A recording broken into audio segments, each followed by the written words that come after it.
Good day everyone!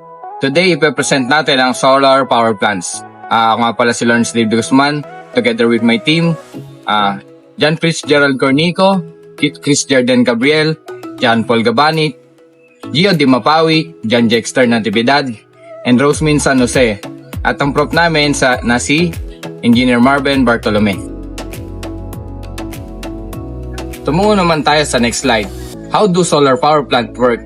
Solar power plant uses the sun rays to produce electricity. It has two main types. Meron nga itong two types, yung photovoltaic system at saka yung solar thermal system. Yung solar thermal system, na-discuss na natin yun sa mga nakarang video. Ayun nga yung nagbabounce yung light sa panel, tapos may fluid nga na iniinit doon para mag-create ng steam, tapos pinapaikot nga yung turbine. At dito naman tayo magpo-focus ngayon sa photovoltaic system. Ito naman yung type ng solar power plant na gumagamit siya ng solar panel na iniipon yung energy na nanggagaling sa araw gamit yung solar panel. May iba't ibang part yan may iba't ibang type. Yung kumbaga layering ng solar panel na i-discuss natin sa mga susunod na slide. Okay, tumungo naman tayo sa next slide. Ano nga ba itsura ng solar cell natin? Meron tayong dalawang itsura ng solar cell.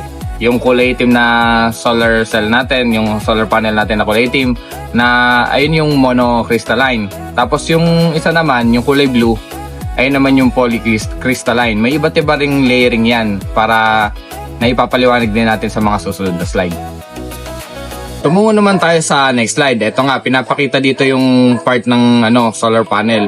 Meron nga tayong aluminum frame, tempered glass, encapsulant or solar cells, tapos encapsulant ulit, tapos black sheet at saka junction box.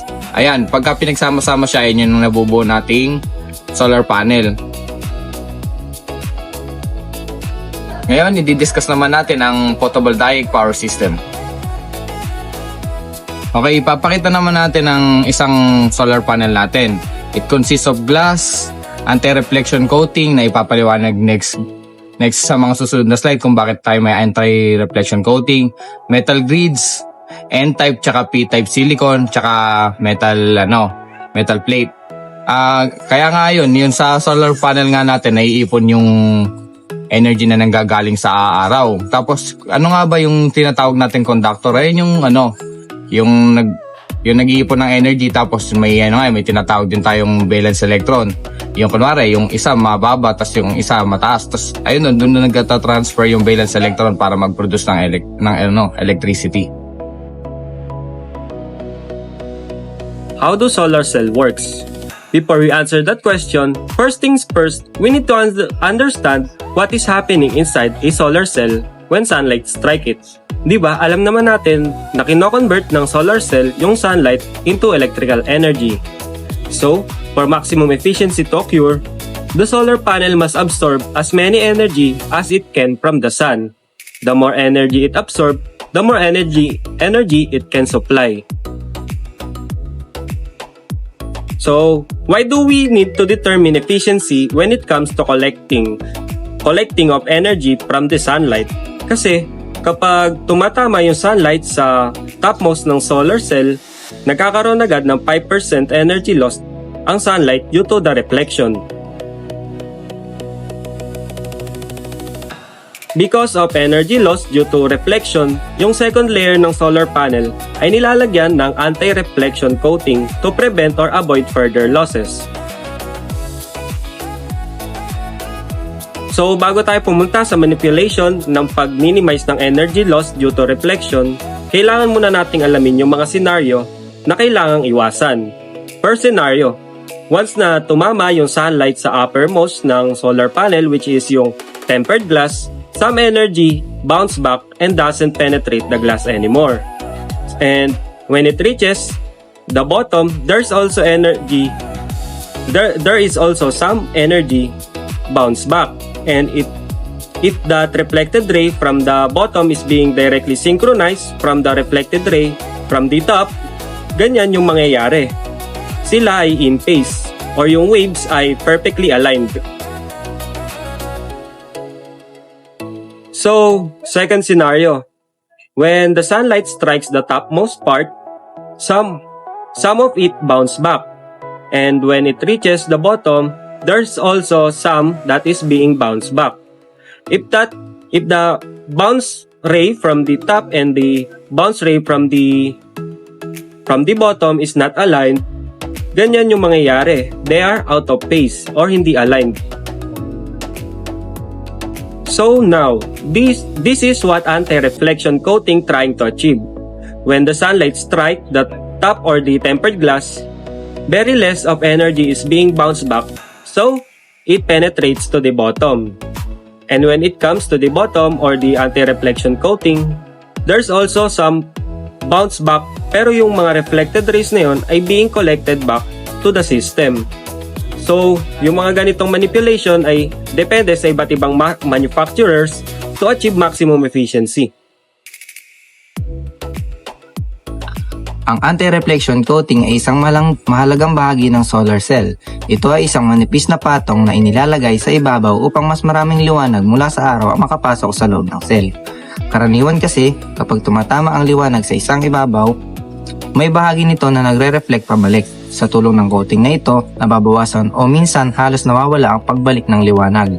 Dahil dito, mas maraming energy ang na-absorb ng solar cell kaya mas nagiging efficient ito sa paggawa ng kuryente. Maaaring maisip ng iba na mas maganda kung wala na lang coating at direkta na lang tumama ang liwanag sa silicone. Pero sa reality, hindi ito praktikal. Kapag walang proteksyon o espesyal na patong, mas maraming liwanag ang magre-reflect pabalik sa halip na pumapasok sa loob. Ibig sabihin, mas maraming energy ang masasayang kaysa mapapakinabangan. Sa katunayan, kahit may glass layer na sa ibabaw ng solar cell, may nawawala na agad na energy. Tinataya mga nasa 5% ng energy ng araw ang nawawala dahil sa reflection pa lang ng salamin. Pinapakita nito na kahit ang simpleng layer ay may epekto sa pagkawala ng energy, kaya lalong mas mahalaga ang paggamit ng anti-reflection coating. Bukod sa glass silicone, ang silicone mismo ay may katangian na medyo makintab. Dahil dito, kung ito ay direktang tatamaan ng liwanag ng walang coating, maaari itong mag-reflect na hanggang 30% ng energy ng araw. Malaking porsyento ito ng energy na dapat sana ay nagamit sa paggawa ng kuryente. Kaya napakalaga na mabawasan ang reflection upang mapataas ang efficiency ng solar cell. Ngayon, ang pinakamahalagang tanong ay, paano nga ba nakakalika ng kuryente ang solar cell kapag tinatamaan ito ng liwanag? Ang sagot ay tinatawag na photovoltaic effect. Ito ay isang proseso kung saan ang energy mula sa liwanag o photons ay nagiging sanhi upang makabuo ng boltahe at daloy ng kuryente sa isang material. Sa madaling salita, dito nagaganap ang conversion ng liwanag tungo sa electrical energy. To achieve the photovoltaic effect, we need a material which when struck by sunlight will exhibit some characteristic of a conductor. What is happening inside a copper conductor when there is no presence of voltage across it? So the answer is, its valence electron is free to move, transferring from one atom to another in random. When sunlight hits the silicon, the photons transfer energy to the electrons in the atoms.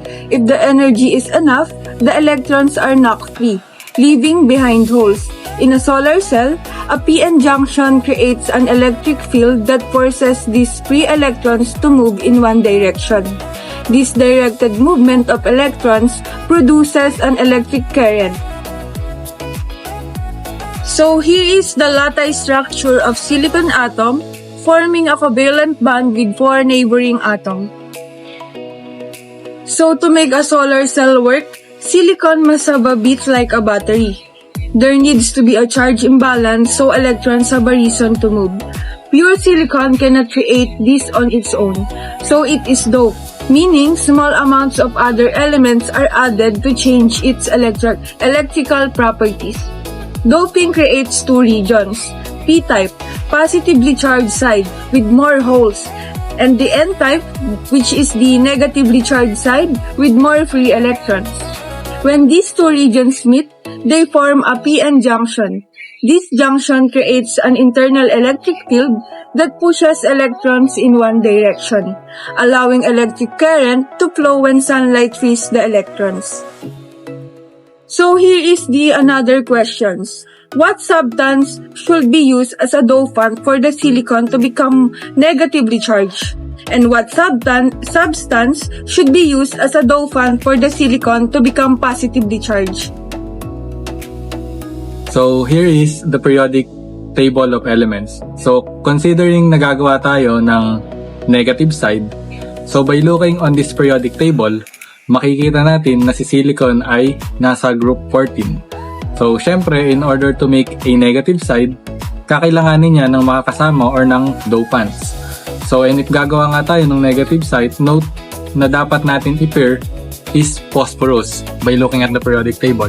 Dahil siya ang pinaka-related na makakapagbigay ng extra electron in order to make the side negative.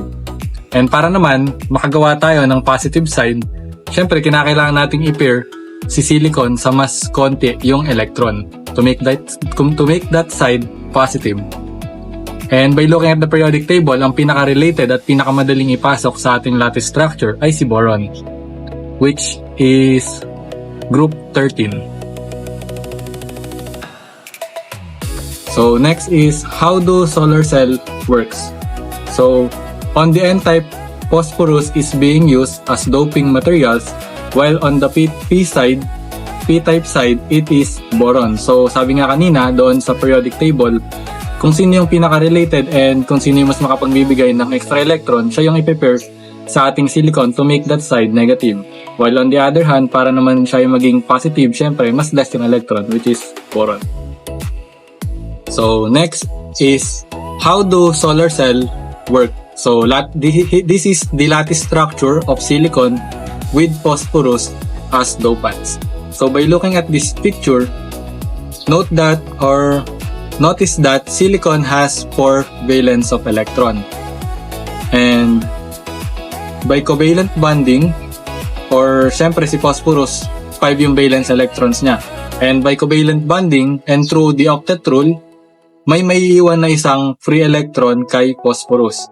And since free siya, malaya siya na makakapag-move, and that's how this makes side negative dahil doon sa free electron. So, next naman is yung lattice structure ng silicon with boron as dopants. So, again, by looking at this structure, notice that silicon again has 4 valence of electrons, while boron has 3 valence electrons. And again, by covalent bonding, we can see na may empty spots doon sa ating boron by satisfying the octet rule. And that's what we call the holes. And note that yung holes na yon is positive. And notice na mas madami ngayon yung bilang ng holes compared doon sa ating mga electrons. And that's why nagiging positive side itong ating lattice structure. So next naman, ito yung pinaka-summary nung dalawang structure kanina. So again, on the right side, makikita natin si silicon na denope sa ating phosphorus, and tinatawag natin siyang N-type dahil siya ay mayroong extra electron charge. While sa right side naman, makikita natin si silicon na pinir doon sa ating boron and making those side positive, kaya siya tinawag na P-type dahil merong missing electrons, and yung missing electrons na yan tinatawag nating holes. So next naman is ano nga bang mangyayari if pinag-sandwich natin yung dalawang structure kanina. So to answer that question, it simply magkakaroon lang ng rush of electrons coming from the N side to the P side. And syempre, because of rush of electrons, karamihan sa mga phosphorus doon is magiging positive ion na. While on the other hand, most boron on the negative side or on the next structure, magiging negative ion yung mga boron doon. So, kapag kayon ay naging sandwich, tinatawag natin siyang p-n junction.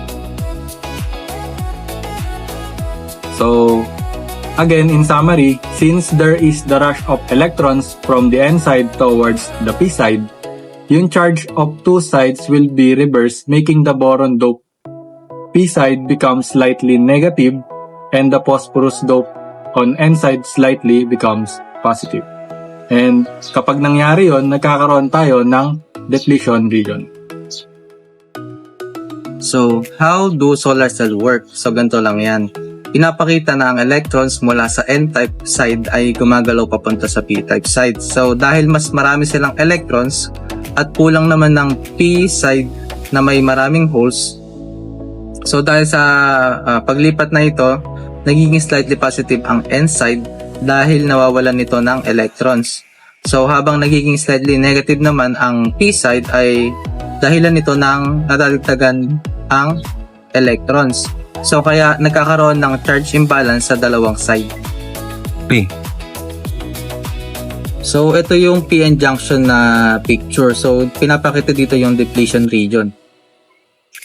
So, next naman, itong slide na to ay dahil sa patuloy na paggalaw ng electrons mula sa N papuntang P, so unti-unting nabubuo ang tinatawag na depletion region. Yun nga yung nasa picture kanina.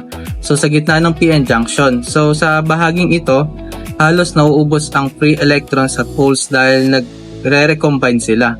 So, kaya ang natitira na lamang ay ang fixed ions. So, positive ions sa N side at negative ion naman sa P side.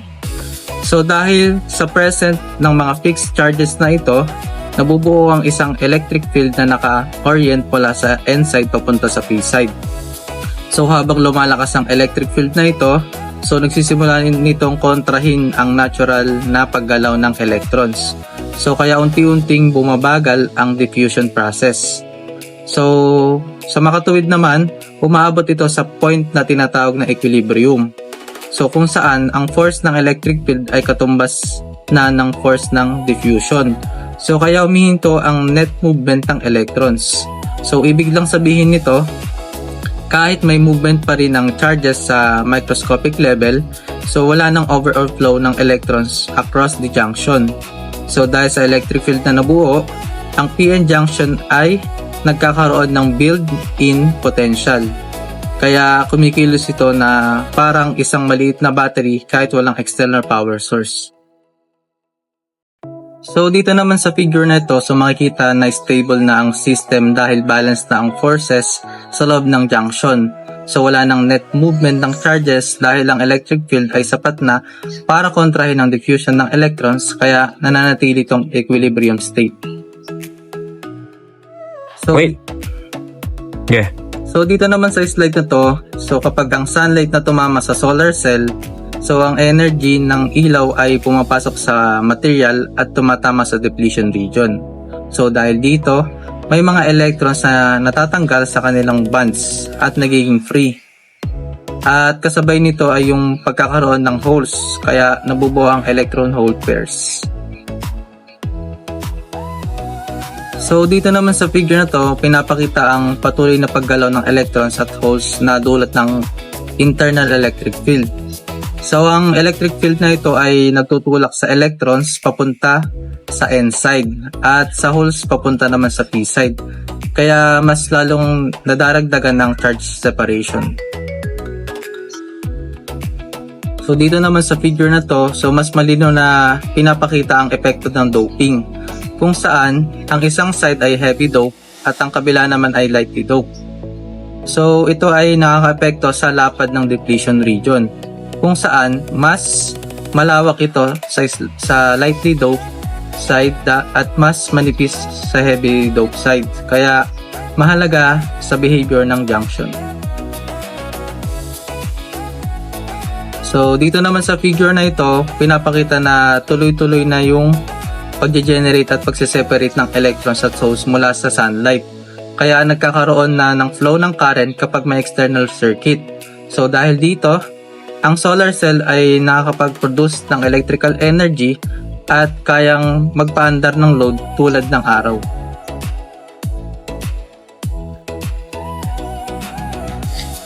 Ang proseso ng isang PV power plant ay nagsisimula sa pag-convert ng sunlight tungo sa kuryente gamit ang mga solar modules na nakamount sa mga racks. Ang mga modules na ito ay pinagsama-sama sa series para makabuo ng strings at pinagkakabit naman ang parallel para makabuo ng isang array na nagge-generate ng DC o direct current electricity. Pagkatapos, ang DC power na ito ay dadaan sa isang centralized inverter at DC to AC disconnects upang ma-convert ang kuryente nito sa alternating current na siyang standard na ginagamit sa ating mga appliances at electrical system. So, next slide naman is mula sa inverter, ang AC electricity ay dadaloy sa isang AC service panel at dadaan sa isang AC utility meter para ma-monitor ang energy flow bago ito i-distribute. Dahil ang output voltage ng inverter ay nasa 480 volts hanggang 690 volts lamang, kailangan ito dumaan sa isang step-up transformer para papataas ang voltahe nito patungo 13.8 kV hanggang 46 kV. Ang pag-boost na ito ay mahalaga para maging compatible ang kuryente sa medium voltage utility network, kung saan ito ay ikokonekta sa isang substation para sa ligtas at epektibong distribution ng kuryente sa mga residential areas at utility grid.